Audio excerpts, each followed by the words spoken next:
আজকে আমরা পড়ব কোহলবার্গের নৈতিক বিকাশ তত্ত্ব। প্রথমেই দেখতে পাচ্ছি কি নৈতিক বিকাশ কথাটি। নৈতিক বিকাশ কি তাহলে দেখে নিই। নৈতিক বিকাশ হলো নীতিবোধের বিকাশ। নীতিবোধটা কি জিনিস? নীতিবোধ হলো মানুষের মধ্যে ঠিক ভুল বিচার করার ক্ষমতাকেই নীতিবোধ বলা হয়। যে কোনো ব্যক্তি, দুটো আলাদা আলাদা ব্যক্তি, ঠিক ভুল বিচার করার ক্ষমতা আলাদা আলাদা হতেই পারে। যে কোনো একটা পরিস্থিতিতে কোনো ব্যক্তি ঠিক বা ভুল যেভাবে বিচার করছে সেটাকেই বলা হচ্ছে তার নীতিবোধ। এই নীতিবোধের বিকাশে কোহলবার্গ যে তথ্যটা দিয়েছেন নৈতিক বিকাশের, সেখানে কোহলবার্গ নৈতিক দ্বন্দ্বের কথা বলছেন। নৈতিক দ্বন্দ্বটা কিরকম? কোহলবার্গ তার এই যে তত্ত্বটা দেওয়ার আগে, বিভিন্ন পর্যায়ক্রমে ভাগ করার আগে কিভাবে মানুষের মধ্যে নীতির বিকাশ ঘটে, নৈতিক বিকাশ ঘটে, এটা বলার আগে কোহলবার্গ কিছু পরীক্ষা নিরীক্ষা করেছেন। তিনি মানুষের মধ্যে কিছু নৈতিক দ্বন্দ্ব দিয়ে দিয়েছিলেন। নৈতিক দ্বন্দ্বগুলো কিরকম? যেমন একটা উদাহরণ বলি।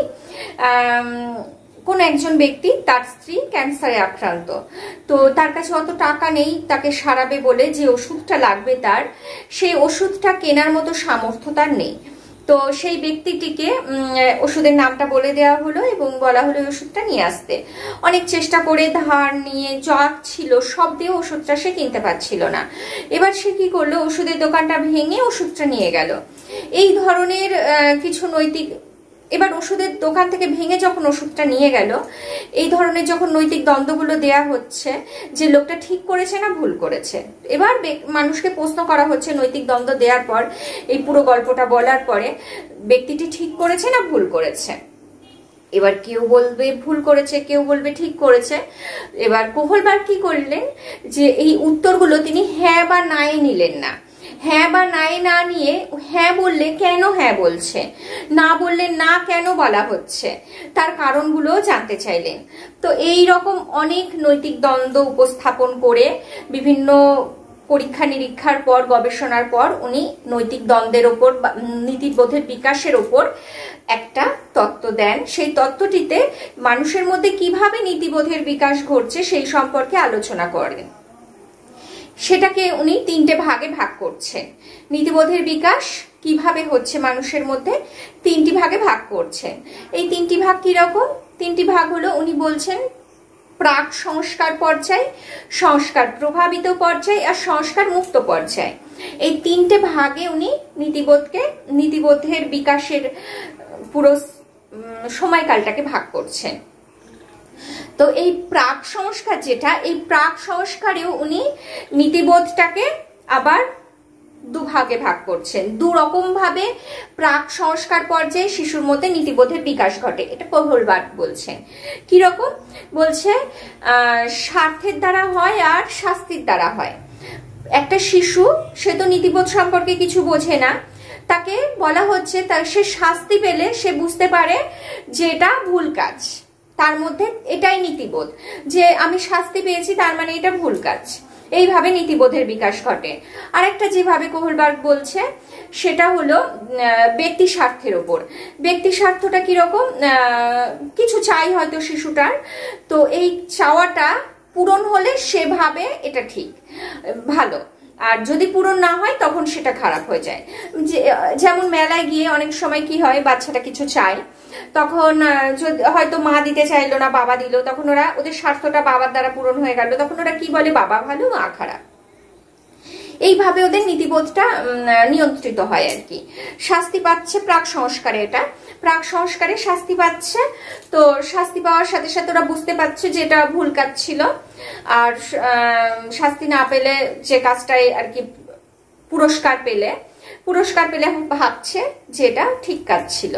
আর যখন হলো ব্যক্তি স্বার্থ পূরণ হচ্ছে, শিশুটি কিছু একটা চাই, স্বার্থ পূরণ হচ্ছে, তখন সে ভাবছে এটা ঠিক কাজ, আর স্বার্থ পূরণ না হলে ভুল করেছে, ওটা ভুল, ঠিক করেনি। এবার এইভাবে নীতিবোধের সংস্কার প্রভাবিত পর্যায়ে, সেকেন্ড কোহলবার্গ যেটা বলছে সেকেন্ড স্টেজ, সেখানে শিশুর নীতিবোধটা নির্ধারিত হচ্ছে এখানেও দুভাবে। কিরকম? একটা হলো প্রত্যাশামূলক পর্যায়ে, একটা হলো সমাজ নিয়ন্ত্রিত পর্যায়ে। প্রত্যাশামূলক পর্যায়টা কিরকম? প্রত্যাশামূলক পর্যায়ে শিশুটি আশা করছে, শিশুটি আশা করছে আমাকে কেউ ভালো বলুক, ভালো বললে গুড বয়, গুড গার্ল, বা খুব ভালো হয়েছে এরকম বললে শিশুটি ভাবছে এটা ঠিক কাজ। আর যখন এরকম কিছু পাচ্ছে না, প্রত্যাশা অনুযায়ী হচ্ছে না, তখন সে ভাবছে যে এটা ভুল কাজ। অর্থাৎ তার যে ভালো, নিজের প্রশংসা শোনা, এই প্রশংসাটা শোনার মধ্যে দিয়ে তার নীতিবোধের বিকাশ হচ্ছে। বাহ, গুড, ভালো, এইসব পজিটিভ জিনিসের প্রশংসা শুনে তার নীতিবোধে মনে হচ্ছে এটা ঠিক। আর যখন সে এগুলো শুনতে পাচ্ছে না, তার মানে আমি ভুল করেছি।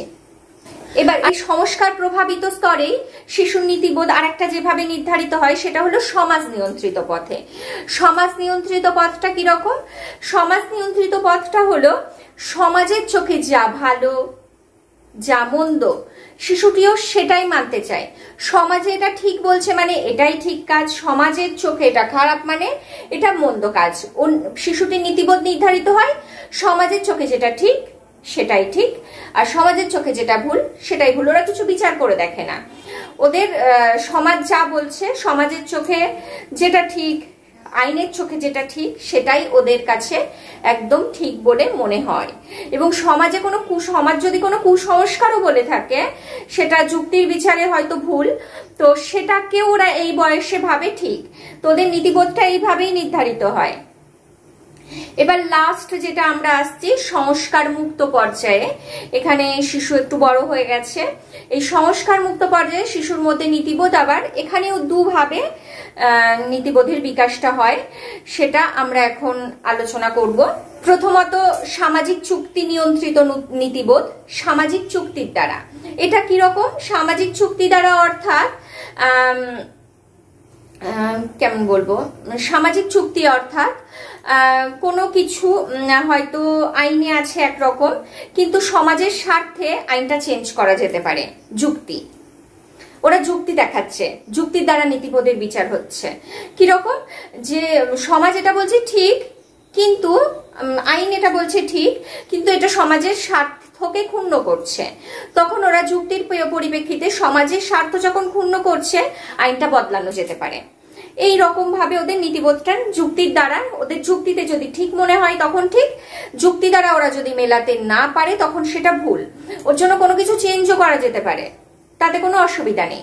এবার এই সংস্কার মুক্ত পর্যায়ে লাস্ট যে স্টেজটা বলবো সেটা হলো সংস্কার মুক্ততে লাস্ট সার্বজনীন নীতিবোধ বলছে এটাকে। সার্বজনীন নীতিবোধটা বিকাশ লাভ করে বিবেকের মাধ্যমে, বিবেকের দ্বারা নির্ধারিত হচ্ছে। এবার এখন শিশুটি অনেকটা বড় হয়ে গেছে, সে বিবেকের দ্বারা নিয়ন্ত্রিত হয়ে ঠিক ভুল বিচার করতে শিখে গেছে। কোনটা ঠিক কোনটা ভুল সে বিবেকের দ্বারা নির্ধারণ করছে। অর্থাৎ শুধু যুক্তি না, এখন একটা সফট কর্নারও তৈরি হয়েছে। শিশু বিবেকের দ্বারা নীতিবোধ নির্ধারণ করতে শিখে গেছে। এই গেল হলো শিশুর মধ্যে কিভাবে নীতিবোধের বিকাশ ঘটছে। শিশু আস্তে আস্তে বড় হওয়ার সাথে সাথে একটা স্টেজ থেকে আরেকটা স্টেজ, আরেকটা স্টেজ থেকে আরেকটা স্টেজে চলে আসে। প্রাক সংস্কার থেকে সংস্কার, সংস্কার থেকে সংস্কার মুক্ত, এই ভাবে একটা স্টেজ থেকে একটা স্টেজ করে পার করে শিশুর মধ্যে নীতিবোধের বিকাশ হয় এবং সে ফাইনালি বড় হয়ে যায়। এবার আমরা দেখব এই যে নীতিবোধের বিকাশ, এর শিক্ষাগত তাৎপর্য, বা আমরা শিশুর মধ্যে কিভাবে নীতিবোধের বিকাশ ঘটাতে পারি। একটা শিশুর মধ্যে আমরা কিভাবে নীতিবোধের বিকাশ ঘটবো, কোহলবার্গ যেভাবে পরীক্ষা নিরীক্ষা করেছেন আমরা ওই পদ্ধতিটা অবলম্বন করতে পারি। অর্থাৎ শিশুকে বিভিন্ন রকমের নৈতিক গল্প বলতে পারি, নীতি কথামূলক বিভিন্ন বই পড়াতে পারি, তারপরে শিশুকে বিভিন্ন গল্প বলে লাস্ট কনক্লুশনটা টানতে বলতে পারি, যে একটা গল্প বলে ঠিক করলো না ভুল করলো। এইরকম ভাবে আমরা বিভিন্ন ওদেরকেও দ্বন্দ্ব দিয়ে ওদের মধ্যে নীতিবোধের বিকাশ ঘটাতে পারি। নীতি কথামূলক বিভিন্ন গল্প পড়াবো, বিভিন্ন বাস্তব যে সমাজ পরিস্থিতি সেই গল্পগুলো বলে ওদের মধ্যে আমরা নীতিবোধের বিকাশ ঘটাতে পারি। শিক্ষক করবেন কি, উনি প্রত্যক্ষভাবে ওই শিশুর নীতিবোধ বিকাশের আলোচনায় অংশগ্রহণ করবেন না, উনি সকলের মতামত শুনবেন এবং এমনকি দলগতভাবে ভাগও করে দেওয়া যেতে পারে শিশুদেরকে, বিভিন্ন দলে দলে ভাগ করে দিয়ে গল্প বলা হলো এবং একটা দল group A, group B, C, D এইভাবে ভাগ করে দেওয়া যেতে পারে। দিয়ে গ্রুপ এ কি বলছে, বি কি বলছে, সি কি বলছে, ডি কি বলছে, এইভাবে মতামতগুলো নেওয়া যেতে পারে এবং এরমও করা যেতে পারে যে সবার মতামত যেন সবাই শুনতে পায়, এরমও করা যেতে পারে। এই বিভিন্ন রকমের প্রোগ্রামের মাধ্যমে বিভিন্ন বাস্তব পরিস্থিতি এবং বিভিন্ন গল্প, নীতিমূলক গল্প, বিভিন্ন বড় বড় ব্যক্তিদের জীবন কাহিনী, এসবের মাধ্যমে আমরা শিশুর মধ্যে নীতিবোধের বিকাশ ঘটাতে পারি। এইটুকুই থাক আজকে। নেক্সট দিন আমরা অন্য কোনো থিওরি নিয়ে আবার আসবো। আর ভালো লাগলে অবশ্যই চ্যানেলটা, বলিনি প্রথমে, এখন বলছি, অবশ্যই চ্যানেলটা সাবস্ক্রাইব করবে।